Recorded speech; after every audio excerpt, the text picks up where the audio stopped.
Sino naman kaya ang magiging big winner sa tagisan ng talino dito sa UH Quiz Bee? Ayan na nga ang labanan na ng brightest students ng Trinity University of Asia. At ang quizmasters natin sina Miss Lynn at Sean, ready na. Oh yes, hi guys! UH Quiz Bee na miss namin yan! Let's go! Woohoo! Hello! Hello! Good morning! You are correct sa Trinity University of Asia tayo. Dito yung tag-isa ng galing at talino this morning. Yes, at Okay. mukhang handang-handa na yung students. Handa na ba kayo? Love it. I love the energy. Aba, mukhang handang-handa na nga sila. Kaya wag na nating patagalin pa. Kilalanin na natin ang mga grade 12 students na ating hahamunin ngayong umaga. That's right. Itong una siya si Faith Francesca Niro, isang grade 12 STEM student. Siya ay Silver Honors Awardee, Best in Talent for Writing, Miss Unity, second runner-up at isa rin leader ng CAT. Wow! Wow! At ito, makakalaban niya ngayong umaga. Tawagin na natin si Alessandra Agustin. Isa ring grade 12 STEM student.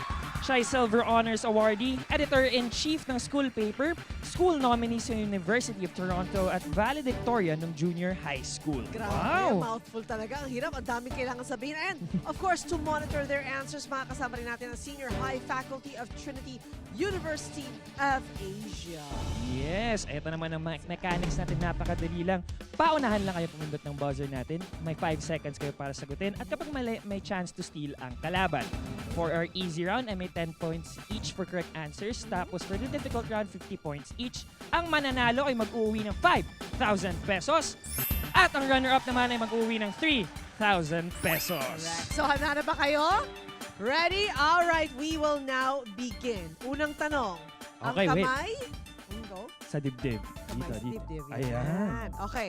First question, easy round lang to ha. Ang DOLE ang kagawaran ng gobyerno na may responsibilidad sa pagpapatupad ng mga patakaran, regulasyon at programa kaugnay ng trabaho. Ano ang ibig sabihin ng DOLE? Alessandra. Yes, that is correct! 10 points for Alessandra. Move on to our next question.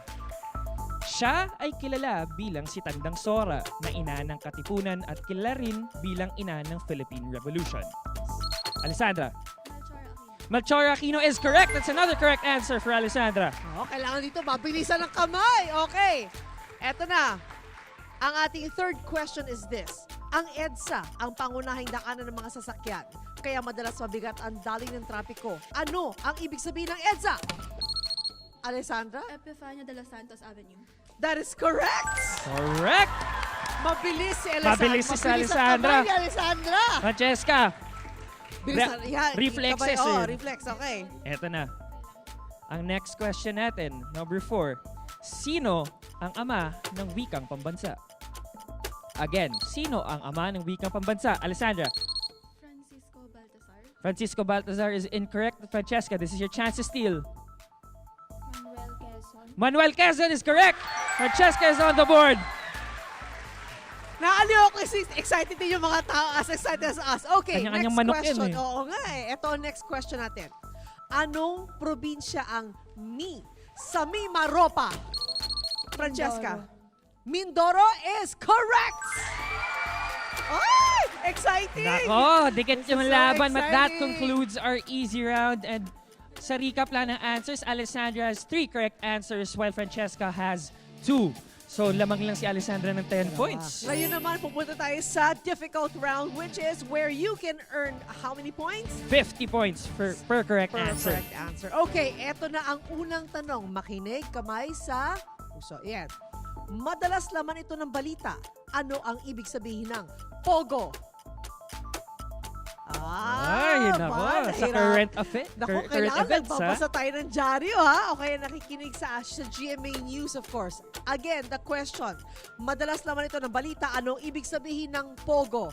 We have 5, 4, 3, 2, 1. Okay, the correct answer is Philippine Offshore Gaming Operator. Ah, Yan. the more you know, you learn something new every day, di ba? Yeah, you do. Eto na, number 2. Ang libro ni Jose Rizal na Noli Me Tangere ay Latin ng anong phrase? Again, ang libro ni Jose Rizal na Noli Me Tangere ay Latin ng anong phrase? This in English, ah? Touch me not. Touch me not is correct. Very good! 50 points for Francesca.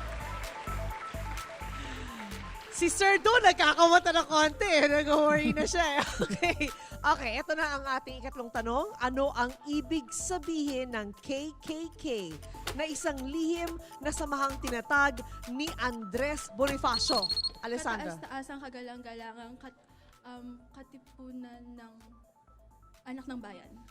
Yes, that is correct. That is That's correct, Ng yes. mga anak ng bayan, yes. Oo. Woo! Pinagpawisan ako doon. 50? Okay. 50 for both. Eto Okay. na. Sa Philippine folklore, ang tikbalang ay kalahating katawan ng tao at ulo ng anong hayop? Kabayo. Kabayo is correct. Okay. Now this is our fifth and possibly last question. Ano ang pangalan ng pari na Za sa Gomburza? Yung mga kids tuloy, okay, students, do not help. Ano ang pangalan ng pari na Za sa Gomburza? Yes, sa Zaragoza. Francesca. Zamora, yes. Do you know the... Okay. Zamora, I think is Pwede na yun. acceptable. Yes, you're That correct, is correct. Francesca. It is Padre Jacinto Zamora. Jacinto Zamora. Okay. That concludes the UH Quiz Bee for today. Kailangan mas mabilis silang ating... Ayan, okay. Si Alessandro ay may 130 points. While si Francesca may 120 points. By a difference of 10 points, si Alessandra ang champion natin ngayong umaga. Yay! Congratulations, guys. Alessandra! Congratulations. Very tight game, ha? Mhm. Okay, so again, Alessandra will get 5,000 and of course, Francesca will get 3,000 pesos. Yes! Kaya naman para sa mga umagang puno ng kaalaman, tumutok lang kayo sa Pambansang Morning Show kung saan laging una ka, unang hirit!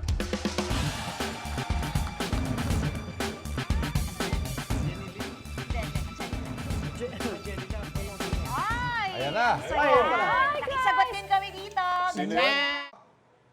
Ikaw, hindi ka pa nakasubscribe sa GMA Public Affairs YouTube channel? Bakit? Mag-subscribe ka na, dali na, para laging una ka sa mga latest kwento at balita. I-follow mo na rin ang official social media pages ng Unang Hirit. Salamat, Kapuso.